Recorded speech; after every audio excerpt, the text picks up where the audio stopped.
अच्छा, ये जो किला जयगढ़ है, ये उन्हीं मान सिंह का है जो जोधाबाई मतलब अकबर के साथ शादी हुई थी। यही बड़ी समस्या है। हर आदमी हमारे इतिहास में कहीं भी लिखा हुआ नहीं है, लेकिन ये एक serial Jodha Akbar serial picture बना के हमारे हिंदू संस्कृति को, हिंदुओं का, सनातनी लोगों का, इन वीर योद्धाओं को सर झुकाने के लिए इनको एक पॉइंट मिल गया, झूठा पॉइंट बना लिया। कोई इतिहास में कहीं लिखा हुआ नहीं है। एक सीरियल और एक पिक्चर बना के इन्होंने झूठा, एक जोधाबाई आमेर की राजकुमारी थी, कोई उसको मान सिंह की बहन बताता है, कोई कौन बताता है, अकबर से शादी करती। लेकिन जोधाबाई नाम की राजकुमारी आमेर के अंदर थी ही नहीं। मैं उसी किले में बैठा हूँ, जयगढ़ फोर्ट के सामने, जो राजा मान सिंह का किला था। और राजा मान सिंह 400 साल बाद अपने हिंदुस्तान की हर बहन बेटियों को, जो अफगानियों ने उठा के ले गए थे यहाँ पे, और 400 साल तक उनको लूटा था, उनकी असमत लूटी थी, उसका बदला लेने के लिए 400 साल बाद अफगानिस्तान जाके वहां पे भयंकर गदर मचा सकता है और वहां पे इतना खौफ पैदा कर सकता है कि आज भी वहां पे बच्चा भी रोता है, कहते हैं चुप हो जा, नहीं मान सिंह आ जाएगा। कहावत है, मात सुनावे बाल का मान सिंह रणगात, भूलो नहीं काबुल आज भी वो खांडो वो हाथ।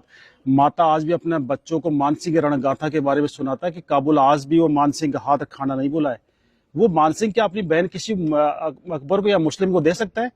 अफगानिस्तान लूटने के बाद उस आदमी ने अपनी लाइफ के अंदर 7,000 मंदिर बना दिए। तो मुगलों के टाइम में जब मंदिर का नाम लेना भी गुनाह था, आज भारत सरकार को 80 साल बाद भी एक मंदिर बनाने में 80 साल लगे, आजादी के बाद एक मंदिर, राम मंदिर बनाने में। उस आदमी ने मुगलों के टाइम में, अकबर के टाइम में, जब मंदिर का नाम लेना भी गुनाह था, उस आदमी ने 7,000 मंदिर बना दिए थे। वो शख्स अपनी बहन किसी मुगल को दे सकता है? गले उतरती है आपके? ये झूठी कहानी बनाई गई है। जोधा नाम की कोई राजकुमारी थी ही नहीं। मैं आज क्लियर कर दूं आपको, जोधा आमेर के अंदर एक दासी पुत्री थी। मान सिंह के फादर का नाम था भगवान दास और भगवान दास के फादर का नाम था भारमल। राजा भारमल की शादी जोधपुर हुई थी, जोधपुर की राजकुमारी से। उनके साथ जो दासी आई थी वो पर्शियन थी, ईरानी मुसलमान थी, वो शिया मुसलमान थी, पर्शियन थी। उसकी दासी की लड़की, दासी जो डिलीवरी पीरियड में खत्म हो गई थी, उसकी बच्ची, जिसको आमेर की रानी ने, भारमल की वाइफ ने पाल पोस के बड़ा किया, बच्ची की तरह रख के उसको दूध पिला के बड़ा किया। उसकी शादी, क्योंकि वो मुस्लिम थी इसलिए उसका धर्म खराब नहीं हो, इसलिए उसको बेटी के बराबर पाल के उसकी शादी अकबर जैसे बादशाह से करके अपना धर्म निभाया था कि किसी मुस्लिम की शादी हिंदू से नहीं करूं। और लोगों ने उसको कहानी बना दी कि सब जो मान सिंह की सिस्टर थी, मान सिंह की बुआ थी, अकबर से शादी कर दी।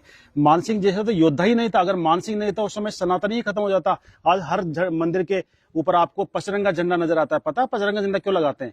अफगानिस्तान के 5 कबीलों को जो हराया था, 5 टुकड़ों में डिवाइड था अफगानिस्तान, काबुल, कंधार, बलख, गजनी और तजाक। खूंखार कबीले थे। दुनिया की कोई सेना वहां पे गई लेकिन जिंदा वापस नहीं आई थी। उस अफगानिस्तान को मान सिंह ने एक युद्ध में पूरे कंट्री को परास्त कर दिया था। 5 के झंडे छीने, उनको 5 के मिलाए, उस विजय की याद में अपना पचरंगा झंडा रखा था। उससे पहले अफगानियों ने यह हालत कर दी थी हिंदुस्तान की। हरिद्वार जाते, हरिद्वार में जितने भी पंडित थे सारे पंडितों को मार दिया था, सारी पूजा वहां पे बंद हो गई थी। मान सिंह ने वहां पे जाके दोबारा से हिंदुस्तान के सारे पंडितों को बुलाया, सोरोजी से बुलाया, आसपास के गांवों से बुलाया, और वापस वहां पे हर की पौड़ी बनाई और दोबारा से वहां पे धार्मिक प्रक्रिया स्टार्ट हुई थी। हिंदुस्तान के हर कोने से पंडित गए थे। राजा मान सिंह को धर्म रक्षक माना था और उनके पचरंगे झंडे को मिला के, 5 कलर को मिला के आगे से तीखा करके उसको धर्म ध्वजा का रूप दिया था। आज हर मंदिर के ऊपर 5 कलर का झंडा क्यों मिलता है? ये राजा मान सिंह ने अफगानिस्तान को हराया था, उसी झंडे को धर्म ध्वजा का रूप दिया और राजा मान सिंह को धर्म रक्षक की उपाधि दी। सारे हिंदुस्तान के सब पंडितों ने धर्म बचाया अगर किसी ने तो राजा मान सिंह ने। हमें बदनाम किया जाता है, मान सिंह को बदनाम किया जाता है कि मान सिंह राणा प्रताप का साथ देते, हिंदुस्तान का इतिहास ही अलग होता। मैं बता दूं, अगर माना प्रताप के साथ अगर मान सिंह मिल जाते, उसमें हिंदुस्तान का साउथ पार्ट पूरे अफगानों के अंडर में था और उनको हराना बड़ा मुश्किल था। और उधर से मुगल और आ गए थे। मुगलों के पास वो हथियार थे, तोपे बंदूकें, जो इंडियन के पास किसी के पास नहीं थी। अगर मान सिंह राणा प्रताप से मिलते तो मुगल और पठान मिल जाते, हिंदुस्तान से नामो निशान मिटा देते हिंदुओं का और सनातन का।